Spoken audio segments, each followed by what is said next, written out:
I've known one of our speakers today for approximately 3 years, Carol O'Donnell Christensen. She, along with her colleagues at Cafe Realty, have been extremely helpful and supportive of me and my business, as well as in my personal life.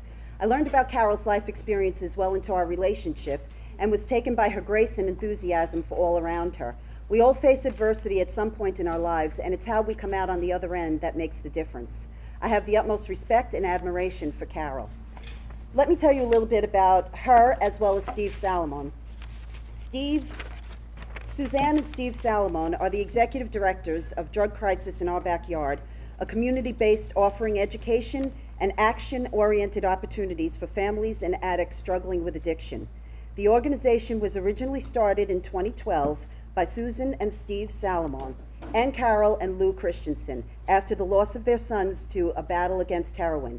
After news of their loss reached the community, they realized that they were not alone, that millions of others struggle in silence without any idea of the treatment options or support that's available. Seeking to change the stigma attached to addiction and to help those families that are still struggling, they created Drug Crisis in Our Backyard in order to promote awareness about drug use, assist addicted and at-risk individuals and their families, and implement measures, including legislation that holds accountable organizations and medical institutions that perpetuate drug use through overprescription of opiates and other drugs. So with that, I give you Carol and Steve. Thank you. Okay, thank you, Lisa. I really appreciate that introduction. Thank you very much. Steve and I are here. As Lisa said, we lost our sons to heroin in 2012. It is something that, if you would have said to me in 2011, there's an epidemic of drugs in northern Westchester and the Hudson Valley, I would have been one of those smug mothers and said, you know what, it doesn't really affect me. My daughter's a PhD student in Johns Hopkins. My son is a New York City detective. He owns a co-op. He lives in White Plains, has a beautiful girlfriend. You go to those meetings, it really doesn't affect me. Little did I know that in 2011, in January 2011, my son went to the doctor because he hurt his back at the gym, and he was prescribed 180 oxycodone pills. Unbelievable, and this was a continuous thing. He called me in November 2011 and said, Mom, he says, I think I have a problem. He says, I need these pills to get up, to start my day, to go to work, to go to sleep. And my reaction was, oh, Eric, the doctor gave them to you. Don't worry about it. So he says, no, Mom, it's really serious. So I had no clue, nor did my husband have any clue of the depth of the addiction that my son had, and he was 28 years old. So he came up that weekend, we spoke about it, we got him into rehab. The NYPD was wonderful. I can't talk to you how wonderful they were in assisting my son. However, that was November 2012. I thought that it was just a bump in his life, you know, it was just a little detour. He'll be perfectly fine, because I never had problems as a teenager, you know. Good student, went to college, went to really good schools. And then he came home.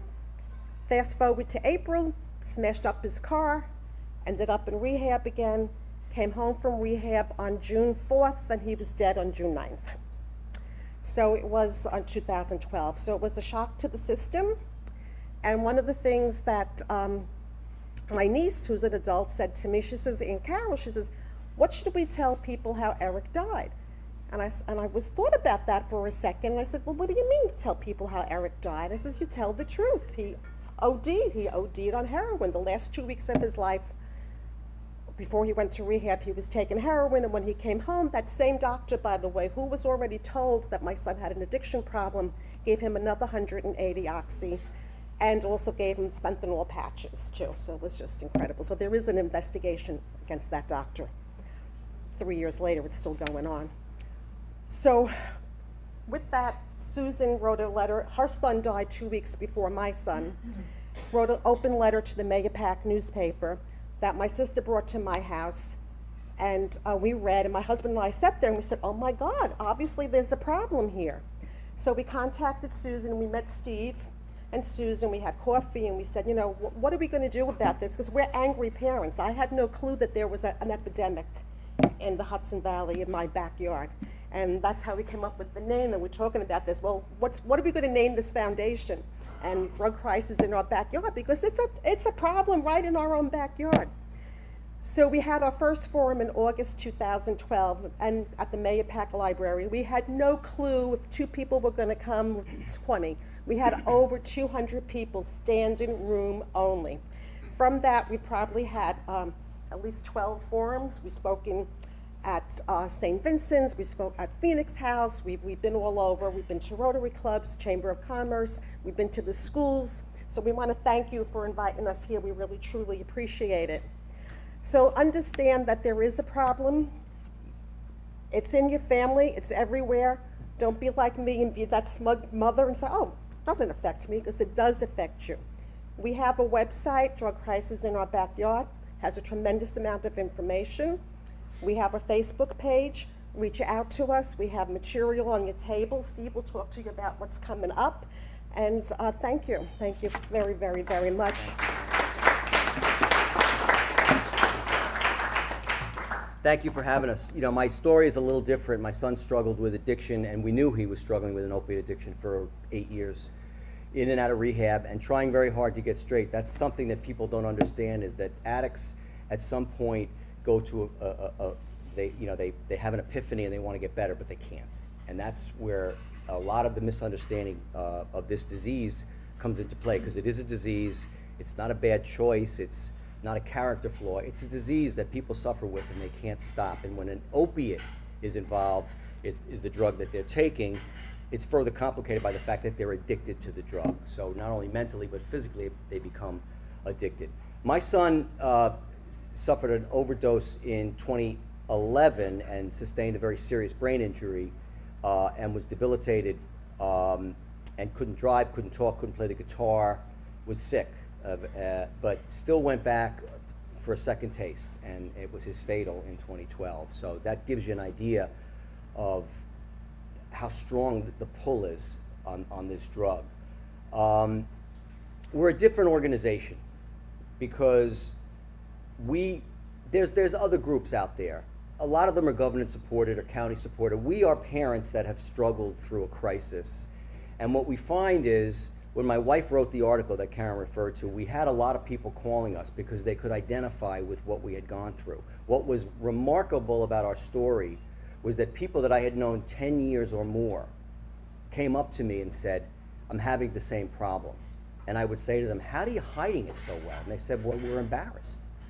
We don't want people to know this. And that's the problem. That's why this is such a problem. I don't know how many people in this room are struggling with addiction, or in their families or with someone they know. I would guess, and probably be right, that if I asked you to raise your hands, more than a third of this room would raise their hands.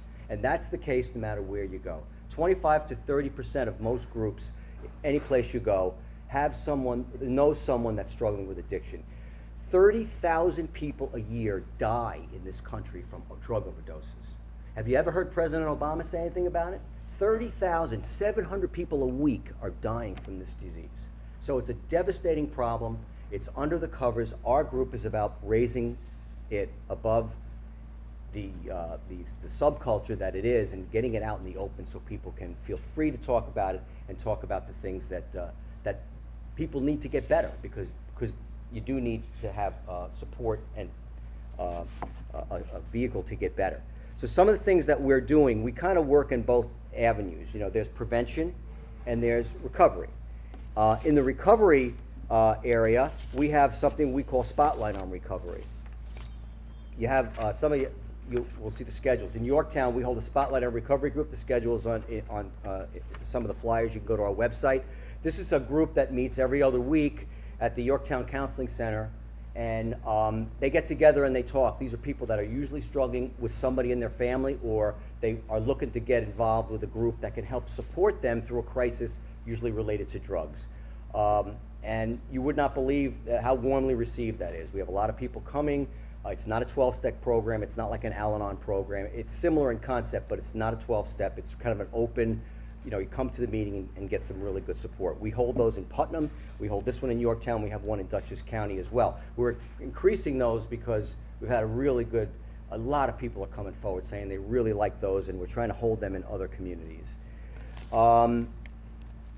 We are thinking or getting ready to set up a fund, a scholarship fund. We're going to try to help support people that are having a gap in their coverage so they can stay in recovery. A lot of times the insurance companies are not supportive of this at all, and they're looking to get these people out on the street, get them back on drugs, but we try to keep them in. We don't have a lot of money to do this with, but with limited funds, we can help cover a gap in insurance. If there's 2 or 3 days where someone needs to get into a detox center prior to getting approved to go into recovery, we can help with that. So we're setting up a scholarship fund, and we hold forums on a regular basis.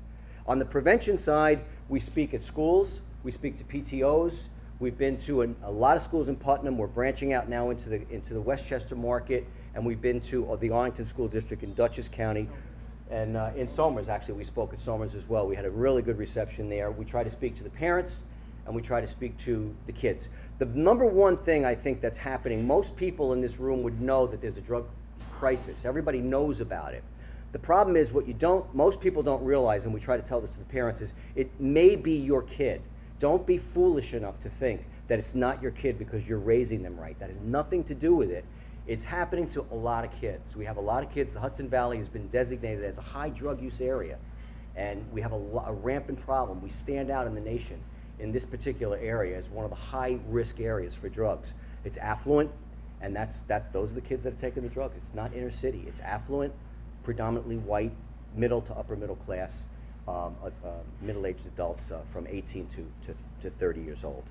We are also getting ready to start we're trying to think about prevention ideas. We're thinking about that. We have a martial arts teacher that talks about not only martial arts for discipline, but training, character development, handling bullying, self-esteem, and also talks about strength of character to say no to drugs. So we're kind of trying to get to the kids a little bit as holistically, not so much just saying don't take drugs like the DARE program, but a little bit more about how could you become a stronger person to make good decisions in your life, so that you don't, when you're pulled into making a bad decision, you have the strength of character to make a good decision. So we're getting involved in those programs as well. I'm going to end with just people say, why did this happen? Why is this happening? Why are so many kids involved in drugs? In 1996, Purdue Pharma started a major marketing campaign when they released OxyContin. And they said that it was low risk for addiction. 1% of people that use it get addicted. Can you imagine this lie? Okay, that's what they told the doctors. And if you look at a graph of people that were going into emergency rooms for overdoses, when you hit 1996, it goes like that. We get involved, other people get involved, we open up the door on this problem, and so now it's harder to get prescription drugs, and some of the doctors are starting to not prescribe it as well. So what's happening? People are turning to heroin. It's cheap, it's easy to get, you can buy a $5 bag on the street. So our young people are tempted to buy this and not pay $80 to $100 a pill when they can buy a $5 bag of heroin and shoot it and get a much higher high. So this is what's causing this problem. And if we don't get ahead of it with our kids, it's challenging for our country. We're losing our future scientists, our future doctors, our future lawyers, our future presidents. We're losing these kids if we don't get ahead of this. So that's what our group's all about. We're out there trying to do what we can, and we appreciate the opportunity to talk to you. Thank you. Thank you. Thank you. When people say, well, what is the face of an addict? I'm going to show you a face of an addict. This is the face of an addict. This is my son as a policeman. This is Justin as a young man. This is the face of an addict. If you would have said to me, how could this happen? We don't have an answer, and we're trying to find out answers about this. So we thank you again for being here. We'll take questions. We'll take some questions. Sure. I have a question because, I think that, and I was speaking to Senator Murphy about this because he's been a great supporter. I know when my niece got her wisdom teeth taken out, the doctor gave her 30 OxyContins, and I said, wait a minute. I told my sister, I said, take them. Right. Tylenol will be fine, but how do you prevent the distribution of these drugs initially, which starts the problem, and then they get addicted to the drugs, and then they go on to heroin. Correct. So is there anything being done about that? What can happen? No, honestly, there is legislation now in front of the Senate and it was voted down. They got voted down. They want to get doctors educated, because a lot of doctors don't realize it. If you've ever gone to the doctor and they wanted to give you OxyContin, how many of those doctors asked you if you have addiction in your family? How many of those doctors ask you, is there a history of alcoholism or addiction in your family? I was never asked, ever.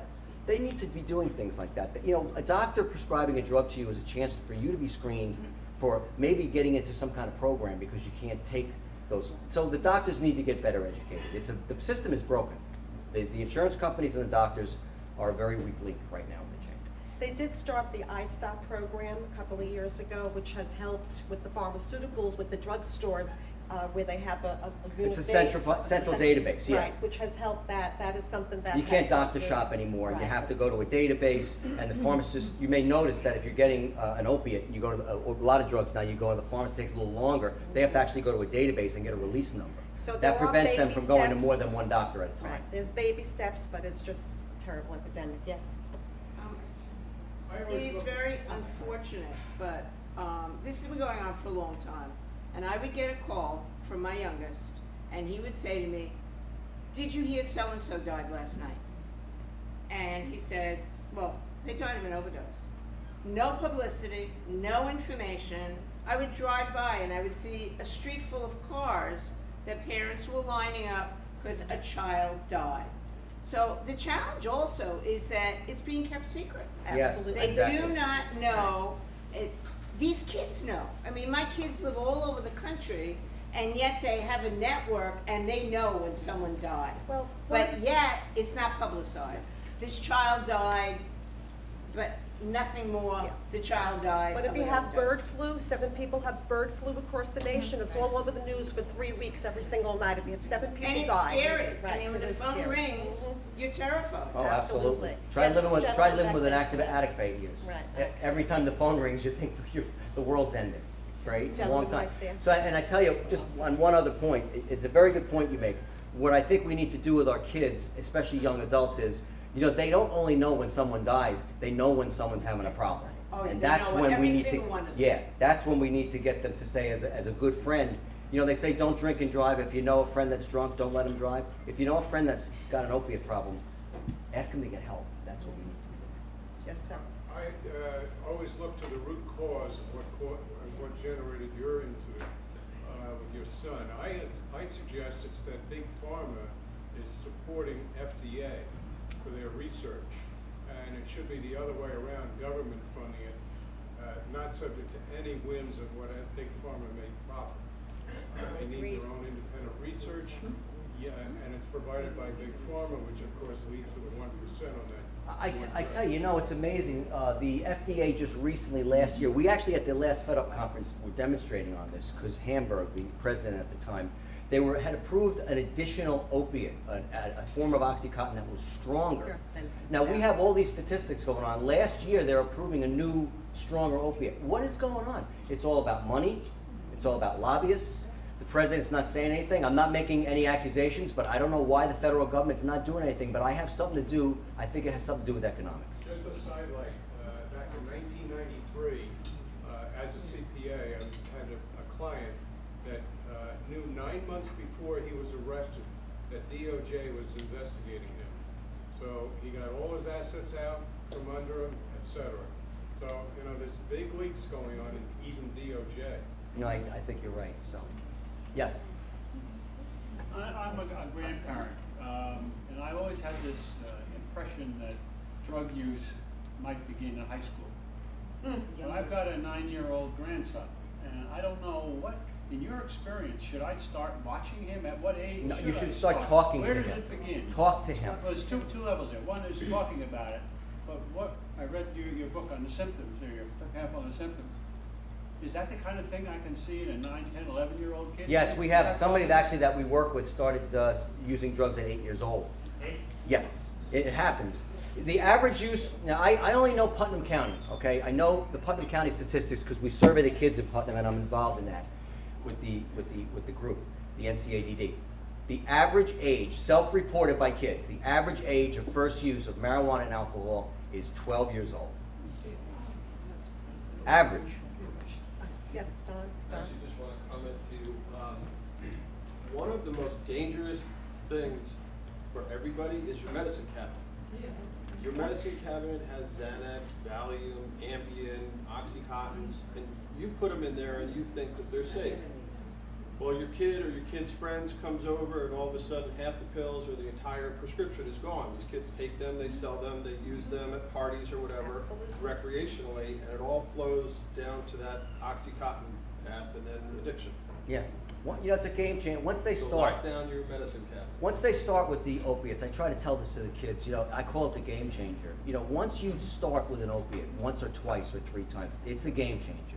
Now you gotta be careful because you got your brain that's got that bug in it now. And It's a very strong drug. Their brain is not developed until they're 25 years old, so you have an addiction problem, and if you're not developed before you're 25, with that, and the oxy is a synthetic heroin, and people don't realize what it is. It's a synthetic heroin. It is as strong and as addictive as heroin is. And when your brain is not fully developed, it is easy. And if you have my son, who didn't have an addiction problem as a youngster, but when he did paintball, he did paintball. You know, when he did, computer hacking, he did computer hacking. He didn't do anything halfway. So we had that type of an addiction.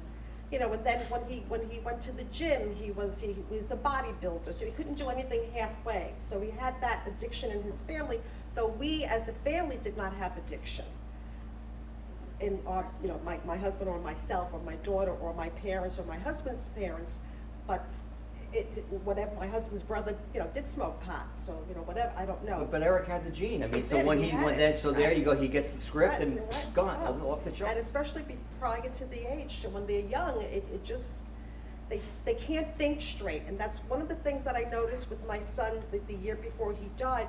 He was making terrible decisions. Terrible, like who are you? I didn't even know who he was. The decisions that who he was, he was a young man with tremendous amount of values. He was funny, he was interesting, and that kind of was taken away, with this disease. It was really taken away. He wasn't funny anymore. He his values seemed to be skewed. I don't know where they went. I don't know. Changes your personality yes, more. it does, Joe. I've known Carol for over 20 years, and I knew Eric.